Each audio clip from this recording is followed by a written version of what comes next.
Channel पर जो भी वक्ता ने कहा वो उसकी अपनी राय है, जिसकी पुष्टि नेशन न्यूज इंडिया नहीं करता। धन्यवाद। बाबा साहब के पच्चीनों को पे चलते हुए ये जम्मू कश्मीर की बेटी आपके सामने उपस्थित है। मैं डिस्ट्रिक्ट कठुआ की रहने वाली हूँ। शादी मेरी उत्तर प्रदेश में हुई है, डिस्ट्रिक्ट हरदोई में। शायद बहुत सारे लोग नहीं जानते होंगे, लेकिन मैं जम्मू कश्मीर डिस्ट्रिक्ट कठुआ से हूँ। वहाँ इतना ज़्यादा कास्टिज्म हमने नहीं देखा था, लेकिन उत्तर प्रदेश में आए, थोड़ा बहुत धीरे धीरे आगे बढ़ते गए, बहुत सारी चीज़ों का सामना होता गया, एक्सपीरियंस बढ़ता गया। 2010 में मैं ब्लॉक प्रमुख बनी। 2014 से 2019 तक मैं बड़ा पार्लियामेंट रही।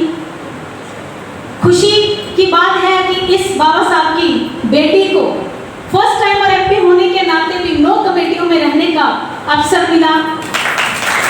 उसके लिए माननीय प्रधानमंत्री जी को मैं धन्यवाद देती हूँ कि हमारे बाबा साहब के सपने को साकार करते हुए उन्होंने बेटियों को आगे बढ़ने का, बेटी पढ़ाओ बेटी बचाओ, बेटी को आगे बढ़ाओ का सपना हमारा साकार करते हुए हमें आगे किया। शायद बाबा साहब नहीं होते तो आज बेटी आगे बढ़ नहीं सकती। बाबा साहब ने अगर हमें वो सपने ना दिखाए होते, हमारे लिए लड़ाई ना लड़ी होती, तो आज हम मीडिया के माध्यम से भी देखते हैं। मैं मीडिया में अपनी बहनों को भी देखती हूँ, 4-4 घंटे एक बिल्कुल स्ट्रेट अपना कैमरा लेके खड़ी रहती है। स्ट्रांग है, हुनर है उनके अंदर, सब कुछ कर सकती है। लेकिन उस हुनर को पहचान देने के लिए बाबा साहब ने जो हमारे लिए संघर्ष किया, आज हमारी सभी बेटियां उनका वो संघर्ष व्यर्थ नहीं होने दे रही हैं। आज हमारी सारी बेटियां आपके सामने जीते जाते उदाहरण हैं कि आप मौका दें हमें पंख खोलने का तो हम आसमान नापना चाहते हैं। आप हमें मौका दें उड़ने का तो हम उड़ना चाहते हैं। आप हमें कोख से बाहर तो आने दीजिए, हम भी संसार देखना चाहते हैं। आप हमें जीने का मौका तो दे दीजिए। आप हमें देखिए, हम हर सपने को साकार करना चाहते हैं। हमें एक उड़ान भरने का तो मौका दीजिए, हम बाबा साहब के हर सपने को साकार करना चाहते हैं। और मुझे पूरी उम्मीद है जो बेटी हमारे घर से बाहर निकली ये कुछ कर दिखाएगी और कर दिखा रही। आज राष्ट्रपति के सबसे ऊंचे पद पर हमारी बेटी सुशोभित कर रही है। तो ये बाबा साहब का तो सपना है जो साकार हो रहा है। मैंने जैसे पहले बोला ना, अगर कदम नहीं उठाए होते, हमारे लिए शुरुआत नहीं की होती, तो शायद आज हम सिर्फ अपने घर में चूल्हा चौका कर रहे होते। लेकिन अगर हमें समय मिला है, हमारे अंदर हुनर है, तो उसको दबाना नहीं है, उसको आगे लेके आना है। आज बेटियों को मैं जाती हूँ, कम तादाद में मिलती हैं, लेकिन जब मिलती है ना IAS IPS ऑफिसर, तो दिल में खुशी होती है। अभी बिहार में मैं गई थी, क्योंकि बिहार राज्य मेरे पास में है। मैंने सारे डिवीजन वहां पे किए। IG कमिश्नर मेरे साथ मीटिंग में रहते थे। पूरे डिवीजन का मेरी मीटिंग होती थी। 5 SP बैठे हैं, 5 DM बैठे हैं। उसमें बहुत हद तक होता था, कभी किसी जगह पे एक SP मिल जाती थी और कहीं दूसरे डिवीजन में एक DM मिल जाती थी। मुझे देख के खुशी होती थी कि सारे पुरुषों की तादाद है, लेकिन एक ही झांसी की रानी काफी बैठी है। कष्ट होता था कि हम तादाद में बराबरी में कब आएंगे। मैंने वहां पे बोला, IG कमिश्नर को भी कहा, मैंने कहा देखिए हमारी बेटियों को आगे आने दीजिए। ट्रांसफर भी होता है ना, तो इनमें थोड़ा सख्त कार्य रखिए। ये कम नहीं है किसी से, लेकिन ये वो बेटी है कि आपका घर भी चलाती है। ये वो बाबा साहब की बेटी है कि आपके पर्स से लेके, आपके रुमाल से लेके आपका टिफिन तक तैयार करती है और फिर खुद भी सर्विस पर जाती है। तो अगर इसका कहीं ट्रांसफर हो जाता है ना, तो इसको ध्यान से सॉफ्ट कार्य रखते हुए इसका ट्रांसफर भी आराम से करना। कभी क्या होता है ना, उसमें बैंकों की भी हम मीटिंग करते हैं। आज वो उत्तर प्रदेश में ट्रांसफर कहाँ हो गया, मध्य प्रदेश में तेलंगाना में। मेरे पास आती है, परेशान होकर आती है कि देखो मेरा ट्रांसफर कर दिया। एक तो मैं कम्युनिटी से बिलोंग करती हूँ, ऊपर से मैं देखो बेटी भी हूँ और इन्होंने मेरे साथ ऐसा किया। लेकिन रीजन जायज होता है तो हम आगे बात जरूर करते हैं। मैं उनको एक ही बात सिखाती हूँ, बेटी हो तो क्या हुआ, किसी से कम थोड़ी हो। तेलंगाना भेज दे, चाहे कन्याकुमारी भेज दो, तुम जाओगी। कहती मैं जा सकती हूँ, लेकिन अभी मेरी नई शादी हुई है। अब ससुराल कहता है कि इतनी दूर जाना नहीं। उसका दिल कहता है कि मैंने पढ़ाई की, बाबा साहब का सपना पूरा करने के लिए घर में बैठ सकती नहीं। अब वो असमंजस्य में होती है कि मैं करूं तो करूं क्या। नौकरी तो छोड़ नहीं सकती जिसके लिए इतनी पढ़ाई की, और दूर जाने में और पास आने में ही दिक्कत है। फिर हम आप जैसे सभी अधिकारियों से बात करते हैं, बहुत सारे अच्छे भी हैं, और तत्काल उनको वहीं का वहीं रिवर्स करके बच्ची नौकरी करने लगती है। खुशी लेकिन इस बात की होती है मेरे पास जब आके कहती है कि दीदी बाबा साहब का सपना पूरा करना, मेरी मदद करो। ये सपना अधूरा नहीं रहना चाहिए, ये टूटना नहीं चाहिए, ये नहीं होना चाहिए। मैंने हिम्मत हार दी। मैं हिम्मत नहीं हार सकती हूँ। मैं संघर्षशील उस परिवार से हूँ बाबा साहब के, जहाँ पे हमने संघर्ष सीखा है। हम संघर्ष होने की, संघर्ष करने की, शिक्षित होने की, संगठित होने की बात करते हैं। बाबा साहब का सपना तभी साकार होगा जब हम तीनों इन बातों पे अमल करेंगे। उस बातों में थोड़ी सी अपनी बात को जोड़ूंगी, क्योंकि अपने यहाँ पे तो बाबा साहब को कब माना गया, बाद में माना गया, आज तो विदेशों में भी नाम है हमारे इस बेटे का, कि बोलते हैं कि मां जी तेरी कश्ती के तलबगार बहुत हैं। मां जी तेरी कश्ती के तलबगार बहुत हैं, इस पार कुछ मगर उस पार बहुत हैं। जिस शहर में खोली तूने शीशे की दुकान, जिस शहर में खोली तूने शीशे की दुकान, उस शहर में पत्थर की खरीदार।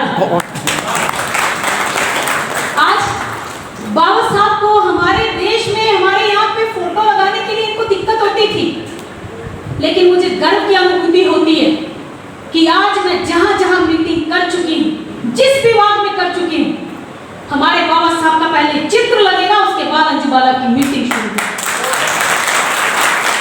अभी कनाडा जैसे जो विदेश है, उसमें अभी 21 से लेकर 26 तक बाबा साहब का संपोजियम रखा गया है, जहां उनके विचारों पे मनन होगा, बातें होंगी, विचार रखे जाएंगे, जो इंटरनेशनल सारी जगहों से लोग वहां इकट्ठा हो गए। कोलंबिया यूनिवर्सिटी जैसी जगह पे उनकी प्रतिमा लगती है, उनके नाम से एजुकेशन डे मनाए जाते हैं, सिंबल ऑफ नॉलेज कहा जाता है। और मेरे यहाँ पे किसी को तकलीफ होती है चित्र लगाने पे, तो उसको तो कमीशन बर्दाश्त नहीं कर सकता। अभी लखनऊ में पिछले साल की बात है, मैं बताऊं कि पहली बार हमने वहाँ पे रेल की जो मंडल की मैंने मीटिंग रखी। एसोसिएशन मेरे पास में आया कि हमारे कुछ इशू है, हमारे कोई सुन नहीं रहा है, तो एक मीटिंग हमारी रख लीजिए। आपने देखा अगर मेरे ट्विटर पे आप जुड़े हैं या मेरे पेज से जुड़े हैं, अब कमीशन के पास कम आते हैं लोग, कमीशन चलकर खुद ही चला जाता है, क्योंकि मुझे बाबा साहब के सपने पूरे करने हैं। मैं अपने सपने पूरे नहीं करूंगी, मेरा सपना तब पूरा होगा जब मेरे हमारे बाबा साहब के सपने पूरे होंगे। और वो उम्मीद मैं आपसे भी रखती हूँ कि अपना सपना तो हम साकार तब कर पाएंगे, सपने अगर साकार करने हम लग गए तो बाबा साहब के सपने हम पूरे नहीं कर पाएंगे। जैसे उन्होंने मुझे कहा मीटिंग करने के लिए, मैं आ रही हूँ, मैंने कहा तैयारी करूँ। जब मैं गई तो मेरी नजर सबसे पहले हॉल में होती है। हॉल में मैंने देखा सबके चित्र लगे हुए, सिर्फ हमारे बाबा साहब का चित्र नहीं है। मैंने डीआरएम से पूछा, मैंने कहा ये बताइए, जिन्होंने संविधान लिख दिया, जिनके नाम पे पार्लियामेंट के अंदर भी विचार विमर्श होते हैं, उनके पूरा दिन उनके नाम से मनाए जाते हैं, विदेशों में भी हमारी प्रतिमा बाबा साहब की लगती है, तुम्हें चित्र लगाने में दिक्कत है यहाँ पे? कोई खामोश रहे, उनके पास जवाब नहीं था। मैंने कहा जहाँ तो तुम इतने काबिल बन जाओ कि तुम्हारा चित्र हम लगा दें, और जब आप उस काबिल बन नहीं सकते हो तो बाबा साहब का चित्र लगाने के लिए मना नहीं कर सकते। उसमें जब हमें पता चला कि ये संघर्ष 25 से 30 साल से चल रहा था, तो 30 साल से वो लोग संघर्ष कर रहे थे कि बाबा साहब का चित्र लगना चाहिए।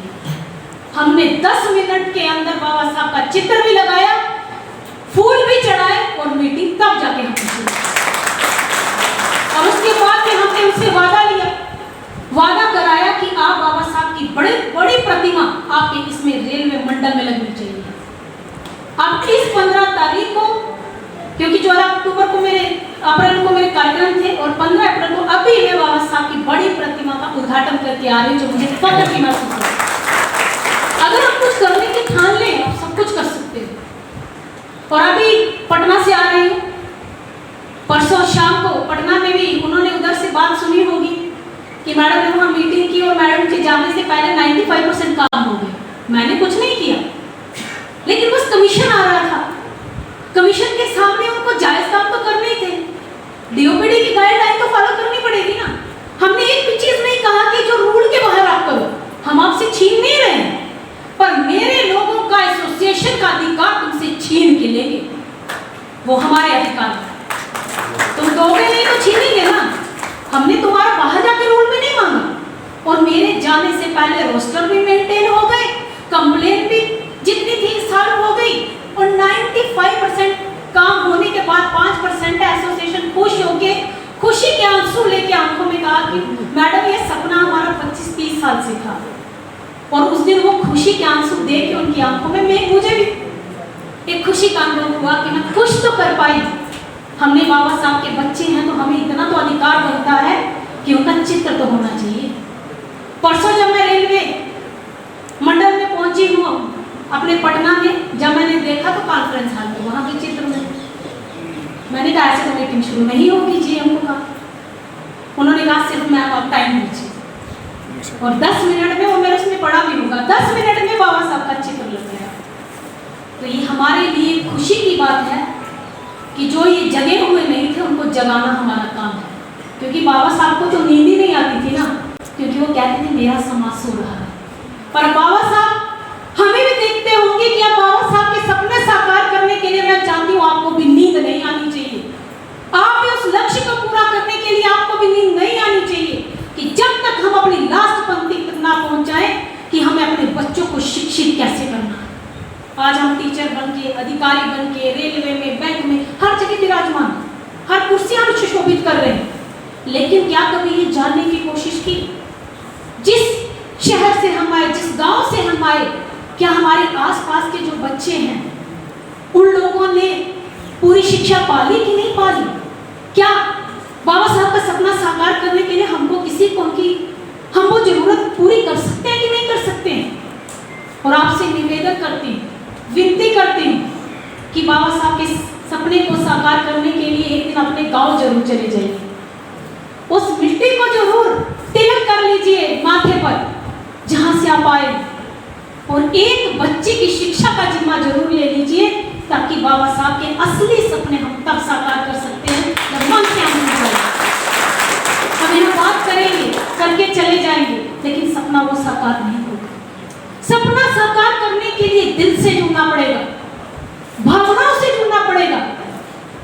बाकी वाले अभी मैंने पहले बताया ना, आप आगे बढ़ेंगे, पीछे खींचने वाले लोग बहुत हैं। हम संगठन में रहेंगे, हमें तोड़ने वाले लोग बहुत हैं। यहाँ तक कि मैनेजमेंट में होती है वो बात, 3 एसोसिएशन खड़ा कर देते हैं। अभी बैंकों की कुछ की मैंने मीटिंग की, मैं एक एसोसिएशन को सुनूं, 1 मिनट में प्रॉब्लम सॉर्ट आउट होती है, लेकिन जब वो 3 एसोसिएशन इकट्ठा हो जाती है हम लोगों के लिए तकलीफ होती है। ये मेरा समाज है, बढ़ गया। इसको जोड़ने के लिए बाबा साहब ने कई रातें सोई नहीं, फैमिली नहीं देखी। मेरे पहले से सारे में हमारे वक्ता बोल चुके ये बात, कई रातें सोई नहीं, सिर्फ एक ही सपना देखा, मेरा समाज जाएगा कैसे आगे। और शायद अगर वो सो गए होते तो आज हम यहाँ होते ही नहीं। हमें उस सपने दिखाने के लिए जो वो अपना कुर्बानी दे गए, वो शायद हम यहाँ खड़े ना होते। इसीलिए असली श्रद्धांजलि, असली समर्पण तभी होगा जब हम बाबा साहब के उस सपने को पूरा करें कि हमें अपने बच्चे को शिक्षा देनी। जिस दिन हमारे बच्चे शिक्षित हो जाएंगे ना, तो ये भेदभाव खुद खत्म हो जाएगा। सभी लोग खुद आके आपको चेयर देंगे, हमारे बच्चे को देंगे, और आने वाला समय सिर्फ शिक्षा पर ही निर्भर करता है। और मुझे निवेदन करती हूँ, बार बार करती हूँ, सिर्फ बच्चों को शिक्षित करिए। आप खुद खाना कम खाइए, लेकिन बच्चों को जरूर पढ़ाइए। बच्चे पढ़ेंगे, लिखेंगे, आगे बढ़ेंगे। Press the bell icon on the YouTube app and never miss another update.